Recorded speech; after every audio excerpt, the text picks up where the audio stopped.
केरळच्या वायनाडमध्ये राहुल गांधी हे आता उमेदवारीचा अर्ज भरतायत। त्यानिमित्त रोड शो सुरू आहे आणि थोड्याच वेळात ते आपला उमेदवारी अर्ज भरतील।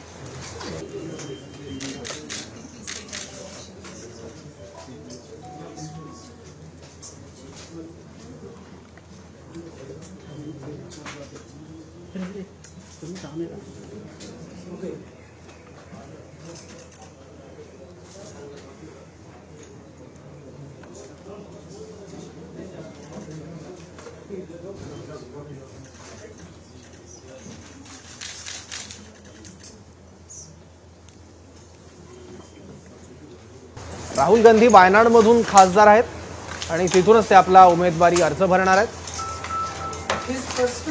आणखी माहिती याबद्दल घेऊयात आपले प्रतिनिधी सोमेश कोल्हेकडून। सोमेश, सौरभ, आज राहुल गांधी हे वायनाड या मतदारसंघातून अर्ज भरणार होते लोकसभेच्या उमेदवारीचा आणि त्यानुसार आता राहुल गांधी हे अर्ज भरतायत प्रत्यक्ष वायनाड जिल्हा निवडणूक अधिकाऱ्यांकडे। प्रत्यक्ष राहुल गांधींनी हा अर्ज भरत असताना कुठेतरी काँग्रेसच्या वतीने शक्ती प्रदर्शन केलं गेलं संपूर्ण वायनाड मतदारसंघात।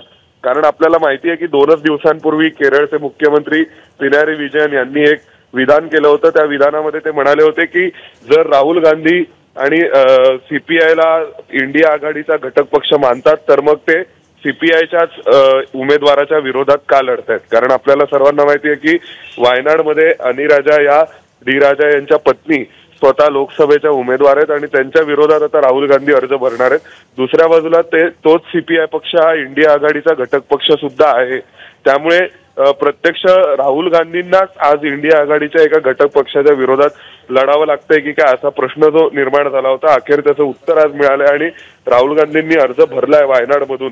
त्यामुळे राहुल गांधींनी भरलेला अर्ज म्हणजे आता इतकं स्पष्ट आहे की केरळमध्ये सीपीआय स्वतंत्रपणेच लढेल आणि काँग्रेस स्वतंत्रपणे लढेल, तर अनेक ठिकाणी सीपीआय काँग्रेस यांची थेट लढत असू शकते। दुसऱ्या बाजूला वायनाडमध्ये IUML जो पक्ष आहे त्यांनी राहुल गांधींना पाठिंबा दिलाय, इंडियन युनियन मुस्लिम लीगचा, आणि त्यांचे एकूण मतदार आणि समर्थकांची संख्याही वायनाडमध्ये मोठी आहे। हे सगळेजण आज शक्ती प्रदर्शन करून राहुल गांधींचा अर्ज भरतात। कारण 2 दिवसांपूर्वी केरळच्या मुख्यमंत्र्यांनी केलेलं विधान असेल, त्याच बाजूला दुसऱ्या बाजूला यावेळी गांधी घराण्यातून प्रत्यक्ष लोकसभा लढणारे राहुल गांधी हे पहिले उमेदवार आहेत। सोनिया गांधी स्वतः राज्यसभेवर गेल्यात, प्रियांका गांधी लढणार उत्तर प्रदेशातून अशा चर्चा सुरू होत्या, परंतु त्याविषयी अजूनपर्यंत कोणताही निर्णय झालेला नाही। त्यामुळे एकमेव व्यक्ती आहेत की जे आता सध्या गांधी घराण्यातून निवडणूक लढतायत आणि ते राहुल गांधी आहेत। त्यामुळे स्वाभाविक राहुल गांधींचा उमेदवारी अर्ज भरणं हा काँग्रेसच्या दृष्टीने एक मोठा शक्ती प्रदर्शनाचा विषय आहे आणि त्यानुसार त्यांनी आता वायनाड मतदारसंघामध्ये शक्ती प्रदर्शन केलंय।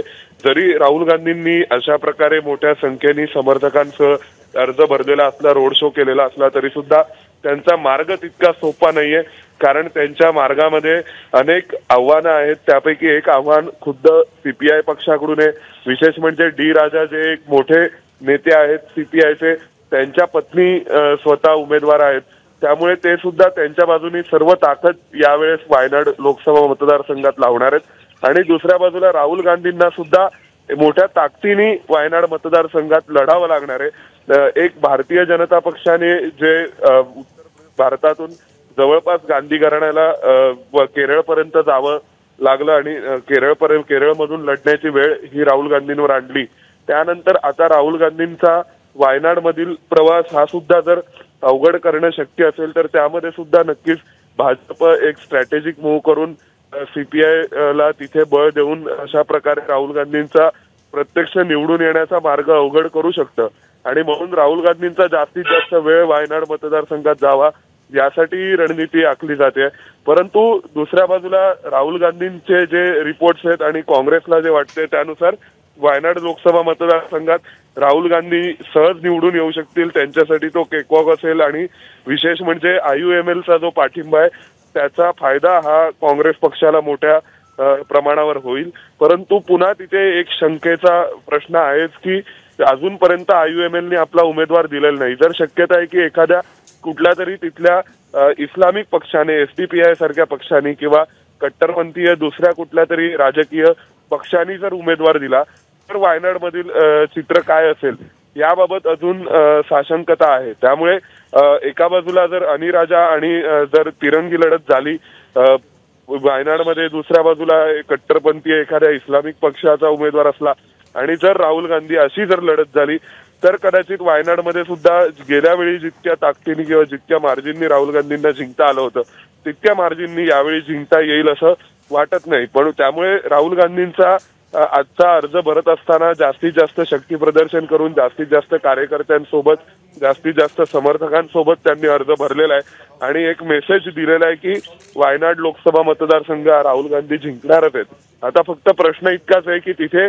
अजून कोणत्या वेगळ्या स्वरूपाच्या, ज्यांना तथाकथित बी टीम म्हटलं जातं, असं जर कोणी अर्ज भरले आणि जर ती लढाई तिरंगी करण्याचा प्रयत्न केला तर मग त्याचा फायदा राहुल गांधींच्या विरोधात उभ्या असलेल्या अनी राजा यांना होऊ शकतो. सोमेश, थोडंसं थांबवतो. राहुल गांधी आता अर्ज भरतायत, अर्जावर सही करतायत त्याची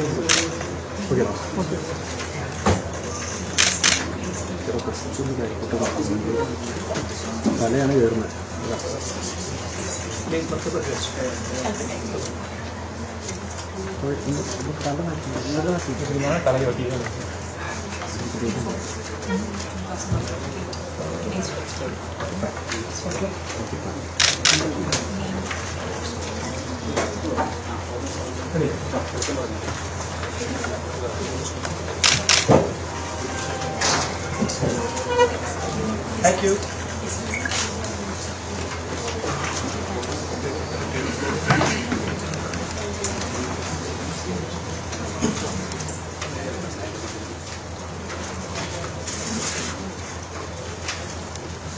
Sir, bank account details. Sir, copy of form. Sir. Rahul Gandhi Priyanka गांधींचा आपला उमेदवारी अर्ज भरण्यासाठी काही वेळापूर्वी दाखल झाली आणि आता स्वतःच्या हाताने राहुल गांधी यांनी उमेदवारी अर्ज भरलाय. अर्ज दाखल केला राहुल गांधी यांनी वायनाडमधून. केरळच्या वायनाडमधूनच राहुल गांधी हे विद्यमान खासदार आहेत आणि तिथूनच पुन्हा एकदा त्यांनी आगामी लोकसभा निवडणुकीसाठी आपला उमेदवारी अर्ज दाखल केला.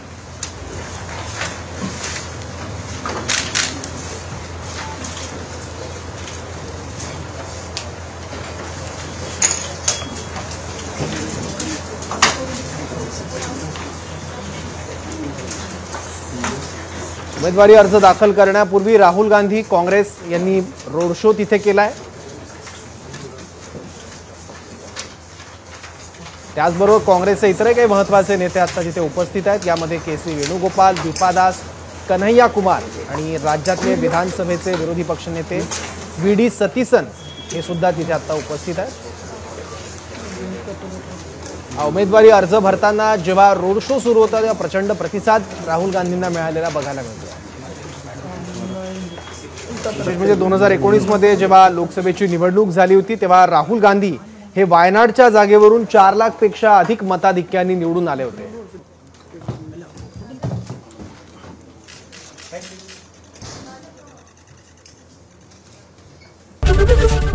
एबीपी माझा, उघडा डोळे बघा नीट.